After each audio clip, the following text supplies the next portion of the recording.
America's North Woods border region. Within this land of 10,000 lakes and miles of dense timber, a hideous creature is believed to lurk. The North Woods is probably one of the last frontiers in America.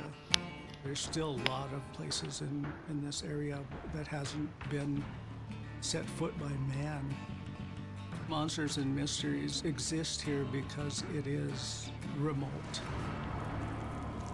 Up in the North Woods, winters are long. In times of biting cold and isolation, a devouring monster is believed to come forth. It's terrorized native people for generations.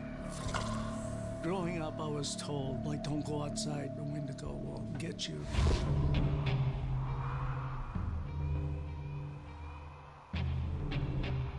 Among the traditions of the northern Algonquin tribes is the Wendigo, a monster that can seize hold of a person to carry out its hunger for human flesh.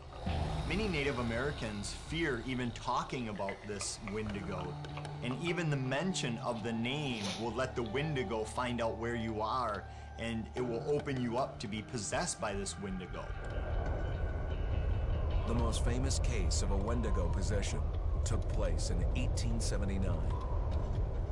In the deep woods outside of Edmonton, Alberta. Swift Runner, a Cree Indian, was a trapper and a guide. He had left town the previous autumn with his wife, 6 children, and his mother. But when Swift Runner returned in spring, he was alone.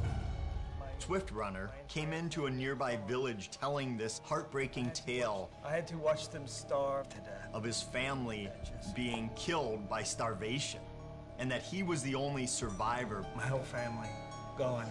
It wasn't hard to understand a family falling victim to a brutal winter. To even not. Ça aurait été bien de faire ça en HD, non? About Swift Runner. He was a strapping man, and he came into town weighing over 200 pounds. It didn't look like somebody who had just weathered a terrible winter. He wasn't malnourished, didn't look like he was starving. He looked healthier than ever. After a few nights, it became clear that something was wrong. He started having night terrors, screaming in his sleep. I am the Wendigo!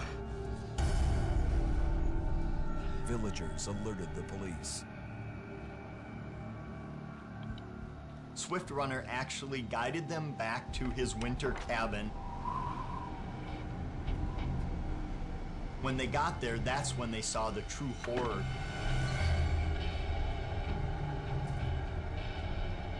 Human skulls were scattered around, many bones, some of which had been snapped in half, and the marrow inside had been drained. They had never seen anything like it. Swift Runner had killed his entire family, shooting them, hitting them with an axe, strangling, and then eating most of their bodies. Sympa.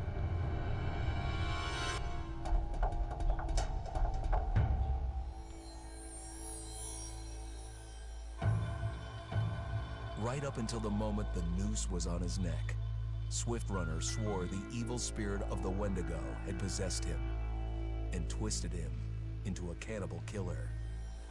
When he was on the gallows, Swift Runner himself said, "I am no longer a man."